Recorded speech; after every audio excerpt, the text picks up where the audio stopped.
வேண்டும். நிறைய பேர் சொல்லுவாங்க, உங்களுக்கு ஒரு அழைப்பு கொடுக்கப்பட்டது, உங்கள் பிள்ளை தேவன் அழைத்தாரா அப்படிங்கிற வார்த்தையை சொல்லுவாங்க. நான் பலமுறை இந்த வார்த்தையை நான் சொல்லியிருக்கேன்.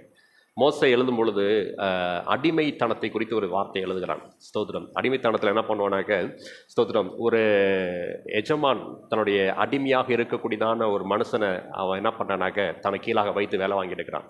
அந்த கீழே இருக்கிற அடிமை என்ன பண்ணுறான்னா கொஞ்ச நாட்களில் அந்த எஜமானுக்கு ஒரு பிள்ளையாகவே மாறி போகிறான். அடிமை தான், ஆனால் பிள்ளையாக மாறிட்டான். அந்த எஜமான் இறக்க பாராட்டுறான். அப்பா, என்கிட்ட வந்தது அடிமை எனக்கு பிள்ளை மாதிரியே மாறிட்டானே, இவனுக்கு ஒரு கல்யாணத்தை பண்ணணும்னு சொல்லி கல்யாணம் பண்ணுறான். கல்யாணம் பண்ணதுக்கு அப்புறம் அவனுக்கு பிள்ளையும் பிறகுது. ஸ்தோத்திரம். ஆனால் அடிமைகளுக்கு ஒரு விடுதலை உண்டு. யூபிலி வருஷத்தில் அவங்களுக்கு விடுதலை உண்டு, 50வது வருஷத்தில்.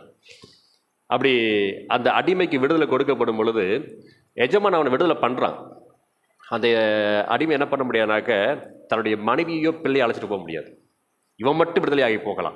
அப்போ அந்த அடிமை என்ன பண்ணுவானாக்க, நான் என் மனைவியை என் பிள்ளைகளை விட்டு நான் என்ன பண்ண போகிறேன், நான் இங்கேயே நிரந்தரமாக இருக்கிறேன்னு சொல்லி எஜமாட்ட சொல்லும் பொழுது தான் கதவு நிலை அருகே அந்த அடிமையை நிப்பாட்டி என்ன பண்ணுவாங்க, காதில் ஒரு ஓட்டை போட்டுருவாங்க. இவன் இந்த எஜமானுக்கு நிரந்தரமான அடிமை அப்படின்ட்டு. இன்றைக்கு நம்மையும் கூட கர்த்தர் அப்படி தான் அந்த கதவு நிலை அருகே நிற்க வச்சு காதில் ஓட்டை போட்டார். ஸ்தோத்திரம்.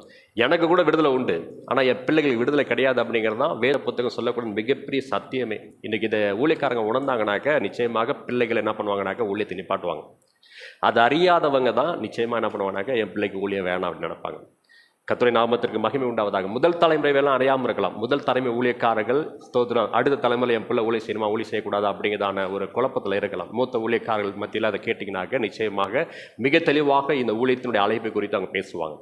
நாங்கள் 2வது தலைமுறை, எங்கள் அப்பா முதல் தலைமுறை அந்த ஊழியத்தின் பாதையில் அவர் நிறைய கஷ்டங்களை பார்த்த பொழுது நாங்கள் என்ன பண்ணோம்னாக்க இந்த ஊழியம் வேணான்னு சொல்லி தான் நாங்கள் ஒதுங்கி நின்னோம். ஆனால் கர்த்தருடைய பெரிய கிருபை பாருங்கள், எந்த ஊழியத்தை வேணான்னு சொன்னோமோ அந்த ஊழியத்தை செய்யும்படியாக தேவன் எங்களை இரக்கம் பாராட்டி எங்கள் தகப்பனார் மரித்த பிற்பாடு சோதரர் நாங்கள் 4 கிளை சபைகளை உருவாக்கி அந்த கிளை சபைகளில் கர்த்தருடைய நாமத்தை மகிமைப்படுத்தி கொண்டிருக்கிறோம்.